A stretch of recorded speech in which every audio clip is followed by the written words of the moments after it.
मैं क्या सोचता हूँ इनोवा के बारे में वो बताने से पहले, जो मेरे रिव्यूज़ हैं बताने से पहले मैम से एक बार पूछते हैं कि मैम इनोवा के बारे में क्या सोचती हैं। हेलो।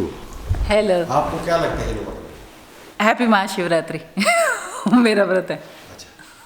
इनोवा 80,000 किलोमीटर कंप्लीट कर लिए, क्या लगा आपको? अच्छा, 80,000 कंप्लीट कर लिए। देखो भाई, मेरे लिए, मेरे हिसाब से ना, वो मेरे सारे घर का सामान लेके चलती है, मेरे बच्चे, और मतलब पॉइंट ये है कि कंफर्टेबल है।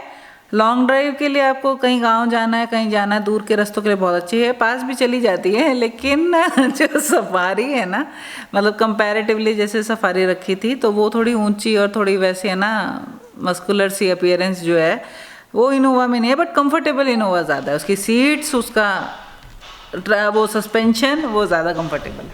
कहने का मतलब ये है सारी चीज़ बढ़िया है, बट सफारी थी भाई लोग, मतलब वी बहुत miss safari.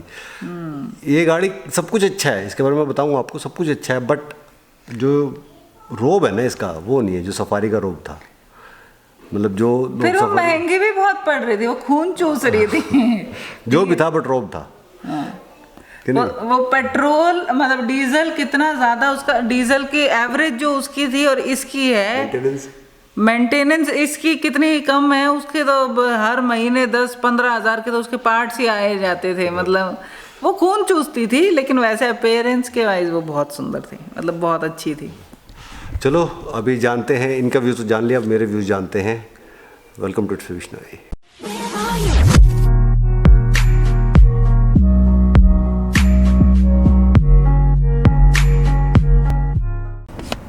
Very good morning guys, welcome to it's Vishnu once again.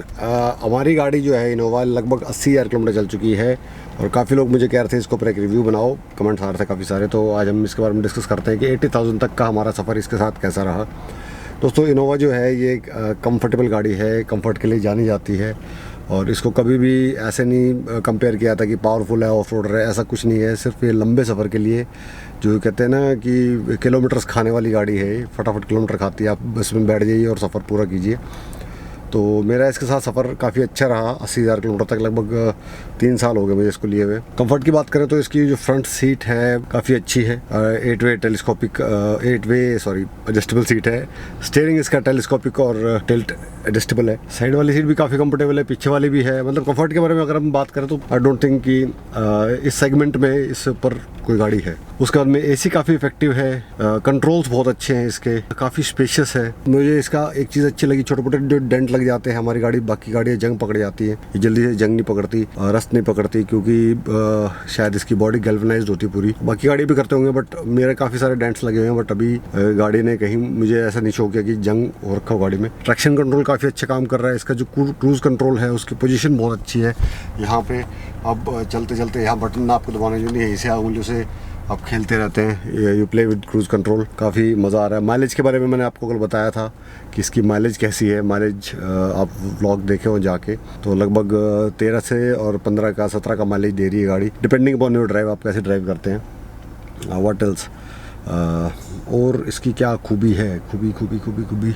So next thing मुझे इसकी अच्छी लगी कि जो ABS सिस्टम है गाड़ी का वो बहुत अच्छा है, बहुत अच्छा परफॉर्म करता है। काफ़ी बार इसने मेरी जान बचाई है। सामने कोई एकदम बस वाला आ गया, कोई पेडेस्ट्रियन आ गया, in case of sudden braking ज़बरदस्त ब्रेक मारने पड़ते हैं, और ऐसा नहीं कि गाड़ी रगड़ के जाके उसमें लगे, ऐसा कुछ नहीं। हालांकि डिस्टेंस कम बचता है, बट मीटर 2 मीटर पहले रुक जाती है। एक बार तो हाथ पैर काँप जाते हैं कि यार ये क्या हुआ, बट जान बचा देती है।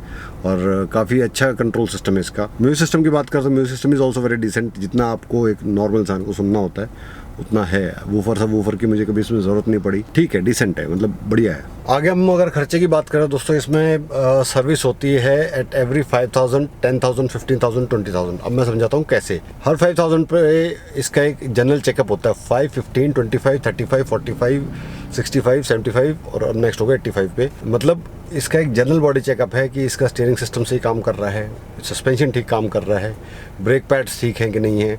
एक जनरल बॉडी चेकअप होता है जिसमें हमें पता लगता रहता है कि कहीं कोई ऐसा फॉल्ट तो नहीं आ रहा जिसकी वजह से गाड़ी एक्सीडेंट हो या गाड़ी खर्चा मांगे कल को जाके। तो वो चीज़ हर 5,000 किलोमीटर पर इसकी चेक होती है। और सेम चीज़ चेक होती है 10,000 किलोमीटर पर। 10,000 में एडिशनल चीज़ क्या होती है, इसके जो ऑयल फिल्टर है, डीजल फिल्टर है, ये जो मेजर कंपोनेंट्स है वो चेंज होते हैं। 10,000, 20,000, 30,000 वाले किलोमीटर वाली सर्विस है वो आपको पड़ती है लगभग 6 से 8 हज़ार रुपये की, डिपेंडिंग अपॉन अगर आप कुछ एक्स्ट्रा करवा रहे हैं, जैसे मैं AC डस्ट क्लीनिंग करवाता हूँ 1500 रुपये का, वो एक्स्ट्रा पड़ता है। फिर मैं अलाइनमेंट इसकी करवाता हूँ एवरी 10,000 किलोमीटर पे, तो वो एक्स्ट्रा पड़ता है। तो कुछ चीज़ें जो आप एडिशनल करवा रहे हैं वो एक्स्ट्रा पड़ेंगी, और कुछ पार्ट्स लगवा रहे हैं जैसे लास्ट टाइम वाइपर्स लगवाए तो वो एक्स्ट्रा पड़ा।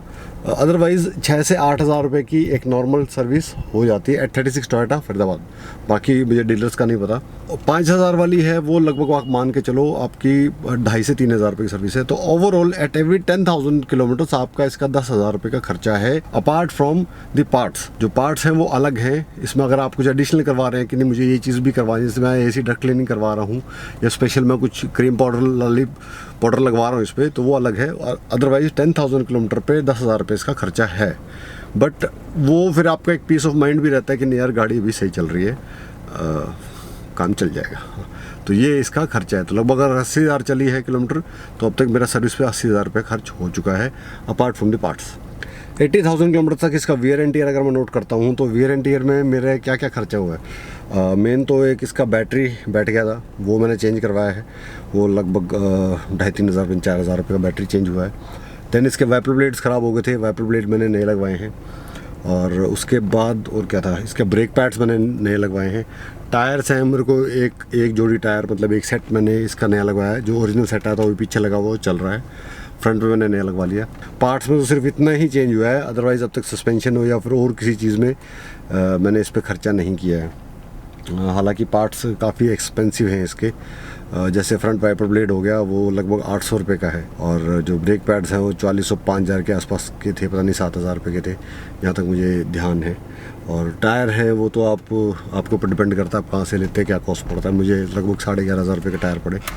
बैटरी भी मुझे इतने की पड़ी, 3-3,500 रुपये की एक साइड की बैटरी ली थी मैंने। तो ये कुछ एडिशनल खर्चा है जो कि आपकी वियर एंड टीयर में काउंट होता है। गाड़ी रख रहे हैं तो बस मेंटेन तो करना पड़ेगा ना, ये चीज़ें तो घिसेंगी। जो घिसने वाली चीज़ है वो चीज़ मैंने आपको बताई है, जैसे बैटरी आपकी ख़राब होती है, वाइपर ब्लेड ख़राब होते हैं, टायर ख़राब होते हैं, ब्रेक पैड्स ख़राब होते हैं, वो चीज़ इसका एडिशनल हुआ है। उसके अलावा मैंने इस गाड़ी में अब तक ऐसा कुछ नहीं है कि भाई ये पार्ट ख़राब हो गया, पुराना हो गया, मैंने इसमें कुछ करवाया हो।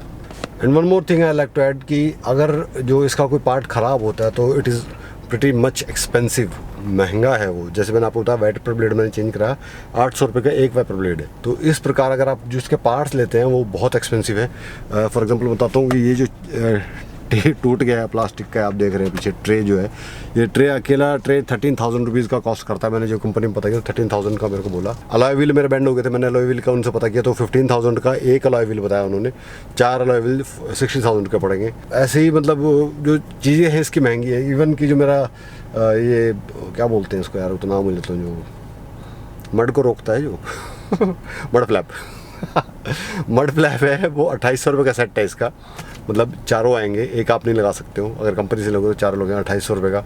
बाहर मैंने पता किया 450-500 में सारा सेट आ रहा था। तो पार्ट्स बड़े महंगे हैं, बट महंगे पार्ट्स का एक चीज़ आपको वो है कि अगर आप कंपनी से लेंगे महंगा तो आएगा, बट जेन्युइन चीज़ मिलेगी, ख़राब जल्दी नहीं होगी। वो बाहर वाली चीज़ आप लेंगे तो ख़राब जल्दी हो जाएगी, तो उसका मज़ा नहीं है। इश्यूज़ की बात करें तो इश्यूज़ में मुझे कुछ इसमें दिक्कतें जो नज़र आई 80,000 किलोमीटर तक, वो ये है कि इसकी जो plastic quality that is very cheap. मतलब टोयोटा इतना करोड़ों रुपया रिसर्च एंड डेवलप पे खर्च कर रहा है, इंटरनेशनल लेवल पे गाड़ी चल रही है, मतलब उसको ये चीज़ ध्यान रखना चाहिए था कि प्लास्टिक क्वालिटी अच्छी दे। जो इसका AC कंट्रोल का जो ये नॉब्स होती हैं, इसके नॉब के ऊपर प्लास्टिक, ये दिखाता हूँ आपको, ये टूट गया है, इधर ये कंप्लीट है, इधर ये टूट गया है। इसके जो पीछे डिनर जो टेबल होती है यहाँ इधर, ये डिनर टेबल जो है ये टूट गई है। ये इसका नीचे एक नॉब जो एक प्लास्टिक का वो हिस्सा रहता है वो इसको अटकाए रखता है, वो टूट गया है। डिक्की के अंदर प्लास्टिक होता है, वो जो डिक्की को अंदर वाली साइड से कवर रखता है वो टूट गया है।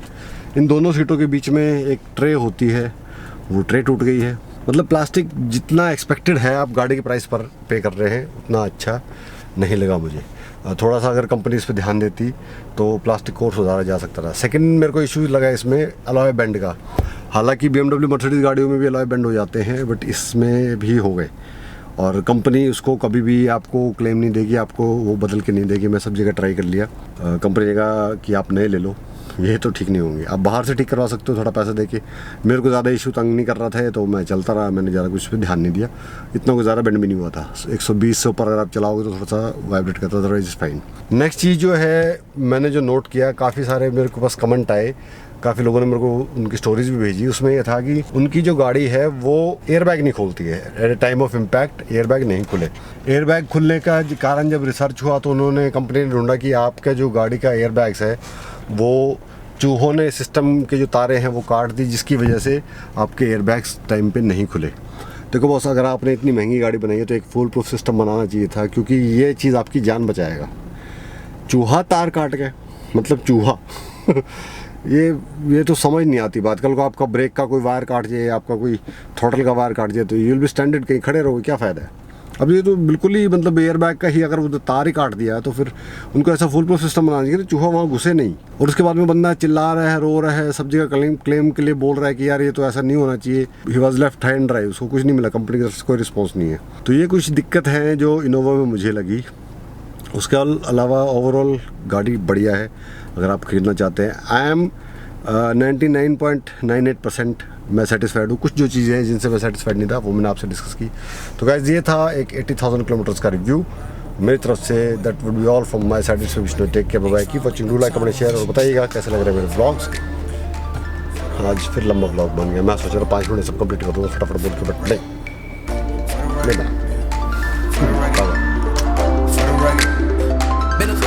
Been a little too nice for y'all. Now I gotta up price for y'all. Snake eyes on dice for y'all. Shoulders on ice for y'all. A6 all